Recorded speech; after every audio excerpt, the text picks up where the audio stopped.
of National Defense, not the chief. That's not appropriate. Good morning, everyone. Bonjour tout le monde. Thank you for being here, Chief, Minister of Defense, colleagues. Janice, thank you for that introduction. Hopefully you got my version of it and were able to read it out. It is a pleasure. There's no better place to have this announcement, this discussion, than the Monk School. It's an absolute pleasure to be here. This institution, over the course of the past two decades, faculty, students, graduates have helped shape Canada's domestic policies, our geopolitical strategies, and of course beyond our shores as well. And we wanted to make this announcement here because your insights here at Monk have never been in more demand than at this hinge moment in our history. Threats from a more dangerous and divided world are unraveling the rules-based international order. An order that was fused by the settlements at the end of the Second World War and the end of the Cold War, an order on which Canada has relied for longer than many of our lifetimes. And while the consequences of these developments are profound, we have agency. We have agency in determining what comes next. Canada can work towards a new international set of partnerships that are more secure, prosperous, just, and free. We can pursue deeper alliances with stable democracies who share our interests, values, principles, and history. And we can help create a new era of integration between like-minded partners that maximizes mutual support over mutual dependency. A new system of cooperation that promotes greater resilience rather than merely a quest for greater efficiency. Now, we can aspire to such a world, but aspiration without effort is just empty rhetoric. If we want a better world, we will have to make difficult choices and work harder than we've had to in decades. Government must start by fulfilling its most fundamental role, which is to defend Canadians. And the primary focus of my remarks today will be the nature and scale of what that will require in this new age. But first, let me stress that there can be no true security without economic prosperity. And that's one of the many reasons why so much of the energies of Canada's new government is dedicated and will be dedicated to transforming our economy to become the strongest in the G7. Getting there will require doubling the rate of home building, creating one Canadian economy out of 13, realizing our full potential as an energy superpower, pursuing a host of other nation-building projects, and diversifying our international commercial relationships with reliable partners. None of these goals will come easily or quickly. All will require ambition, collaboration, and, yes, on occasion, sacrifice. In a darker, more competitive world, Canadian leadership will be defined not just by the strength of our values, but also the value of our strength. A more confident, united Canada, a stronger Canada, can help transform this age of disorder into an era of prosperity for all Canadians. And simply put, if we want a more reliable world, we need a stronger Canada. If Canada came of age at Vimy Ridge, we matured in the decades that followed D-Day. Depuis la Deuxième Guerre mondiale, le Canada a affirmé son indépendance. Nous avons forgé notre propre identité et de nouvelles alliances. De plus en plus, nous nous sommes éloignés du Royaume-Uni et nous nous sommes rapprochés des États-Unis. Nous sommes restés aux côtés des Américains tout au long de la guerre froide et lors des décennies suivantes, alors que les États-Unis ont joué un rôle prédominant sur l'échiquier mondial. Aujourd'hui, cette prédominance est chose du passé. With the fall of the Berlin Wall, the United States became the global hegemon. Its gravitational pull on Canada, always strong, became virtually irresistible and made the US our closest ally and dominant trading partner. But now, the United States is beginning to monetize its hegemony, charging for access to its markets and reducing its relative contribution to our collective security. In parallel, the world's trade routes, allegiances, energy systems, and even intelligence itself are being rewired. Rising great powers are now in strategic competition with America. A new imperialism threatens. Middle powers must compete for interests and attention, knowing that if they're not at the table, they're on the menu. Indeed, the threats that Canada faces are multiplying. Hostile powers, including foreign governments and non-state actors, are transcending geography to threaten our sovereignty. Terrorist entities have developed new capabilities and expanded their reach to challenge global security and put our communities at risk.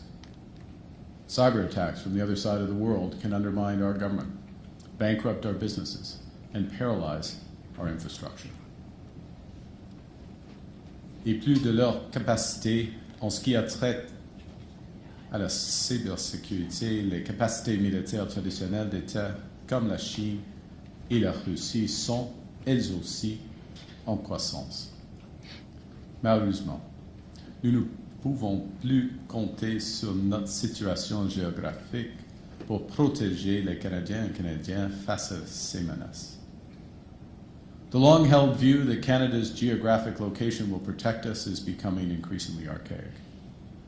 Threats which felt far away and remote are now immediate and acute. And as our climate changes and the polar ice recedes, Canada's Arctic is becoming more accessible and more vulnerable to commercial and military activity. We've been jolted awake by new threats to our security and sovereignty, including from an emboldened Russia and an assertive China. Russia's barbaric invasion of Ukraine shattered previous assumptions of European post-Cold War security, leading to sharp reappraisals of the costs of collective responsibility, and underscored how precious and precarious are international law, sovereignty, territorial integrity, and human rights. Disregarding these principles would not only betray our values, but also imperil our nation.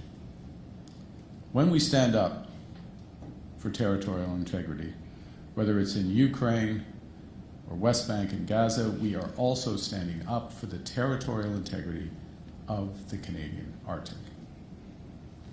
10 years ago, Canada's defense spending fell to less than 1% of GDP. It has since doubled in cash terms, but it's still not close enough to face these mounting risks. The brave women and men who are protecting our sovereignty do not have the resources they need for a riskier world. Our military infrastructure and equipment have aged, hindering our military preparedness. I'll give an example or two. Only one of our 4 submarines is seaworthy. Less than half our maritime fleet and land vehicles are operational. More broadly, we're too reliant on the United States. And so for all those reasons, I'm announcing today that Canada will achieve NATO's 2% of GDP target this year, half a decade ahead of schedule.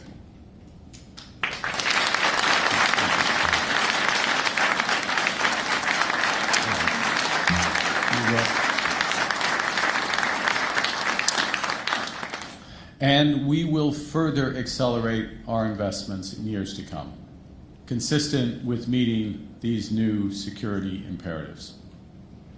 We'll start by changing the way we support and invest in our armed forces. We will change the way we arm the men and women who serve, so we can fight on new battlegrounds in unfamiliar territory, so we can defend every inch of our sovereign territory, from seafloor to the Arctic to cyberspace, so we can protect Canadians, our interests, and our allies. Canada's new government will rebuild, reinvest, and rearm the Canadian Armed Forces with a strategy that rests on 4 pillars. Investing in the foundations of defense, the women and men who serve, and the equipment and infrastructure that they use. Second, we will enhance and expand our military capabilities.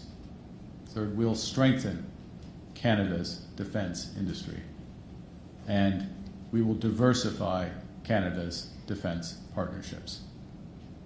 I call on all parties in Parliament to support these critical investments in our security and sovereignty. Our plan will help ensure that Canada is strong at home and reliable abroad. We will ensure that every dollar is invested wisely, including by prioritizing made-in-Canada manufacturing and supply chains. We should no longer send 3/4 of our defense capital spending to America.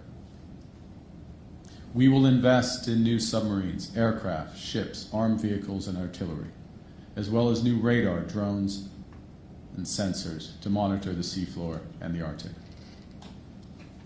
Nous allons réparer et entretenir les navires, les aéronefs et les infrastructures que, pour trop longtemps, nous avons laissé se dégrader. Nous allons investir dans les technologies satellites afin de détecter et prévenir les menaces pour le Canada ainsi que nos alliés. We will ensure Canada's north is protected with a larger, sustained, year-round Canadian Armed Forces presence on land, sea, and air.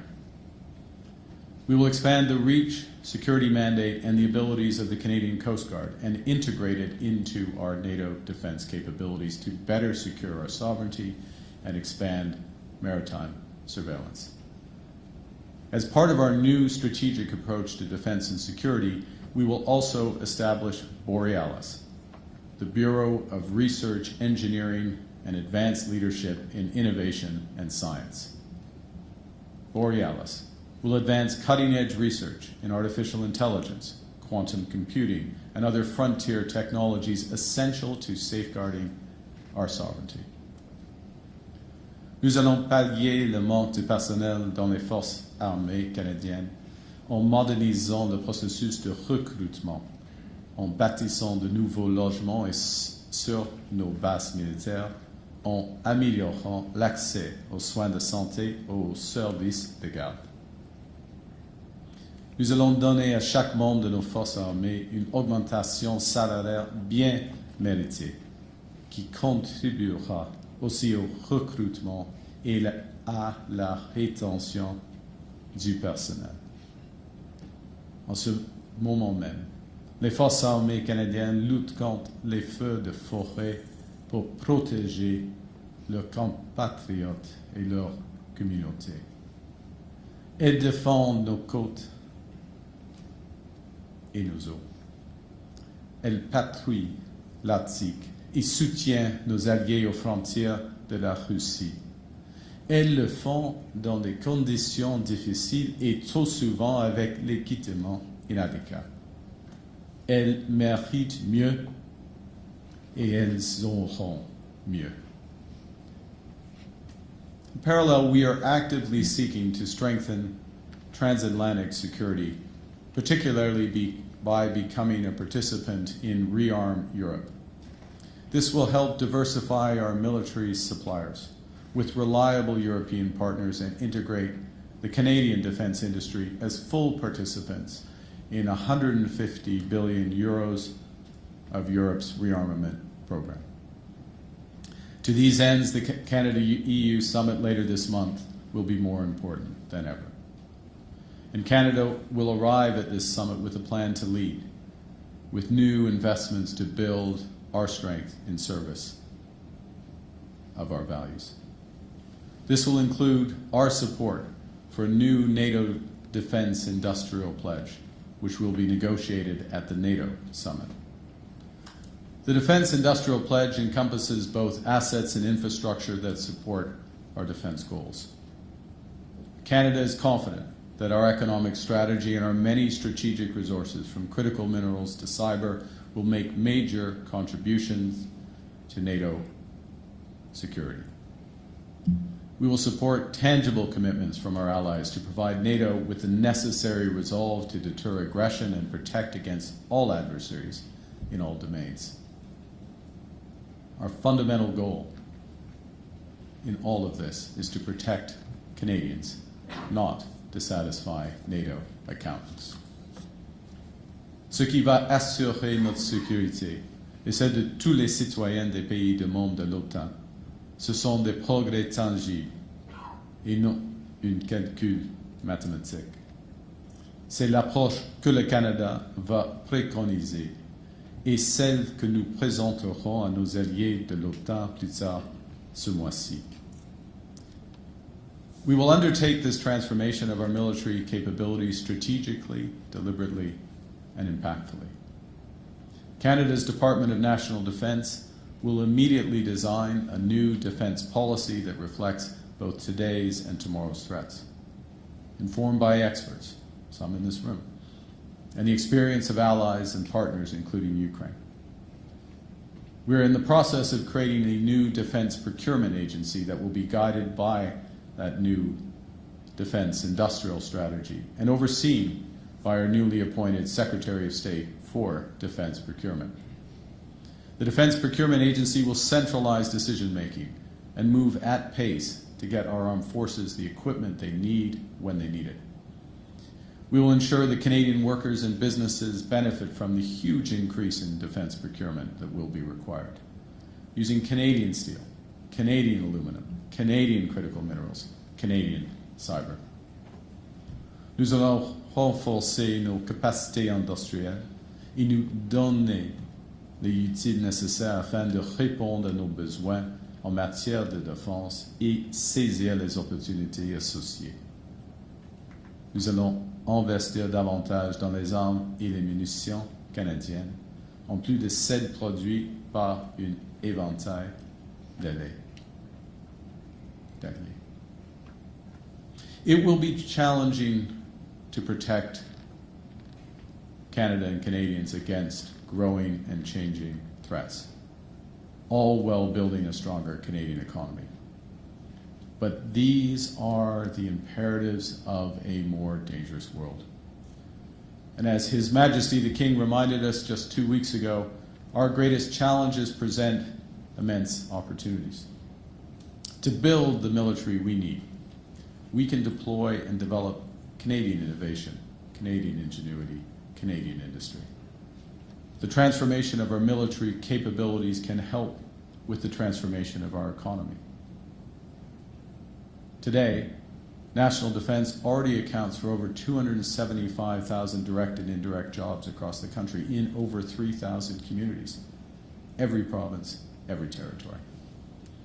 Our renewed commitment to defense will create tens of thousands of more fulfilling, high-paying careers for Canadian workers.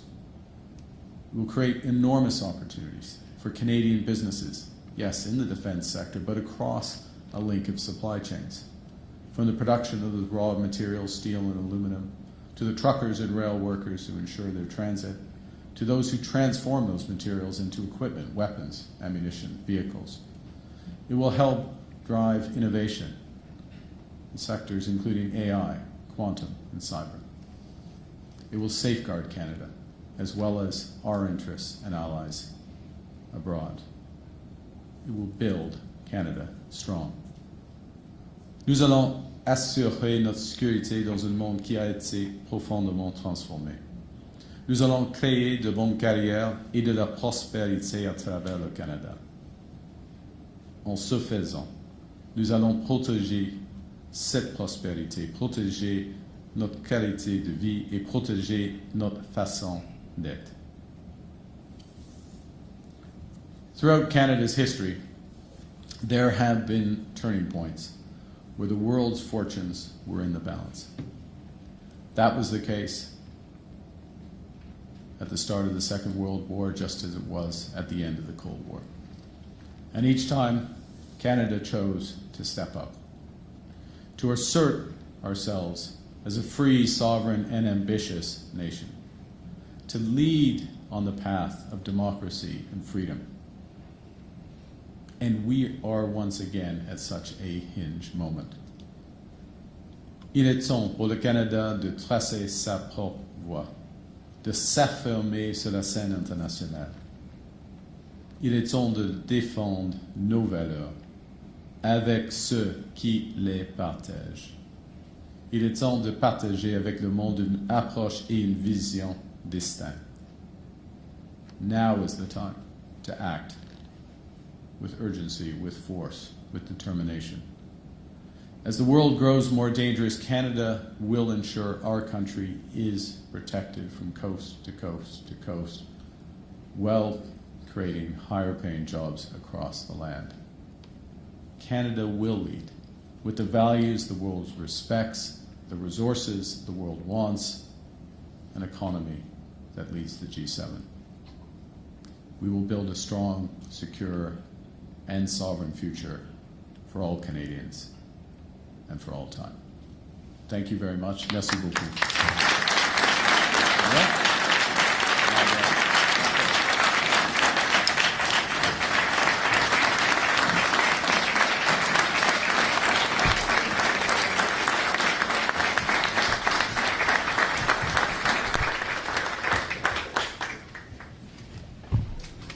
Thank you very, very much, ladies and gentlemen.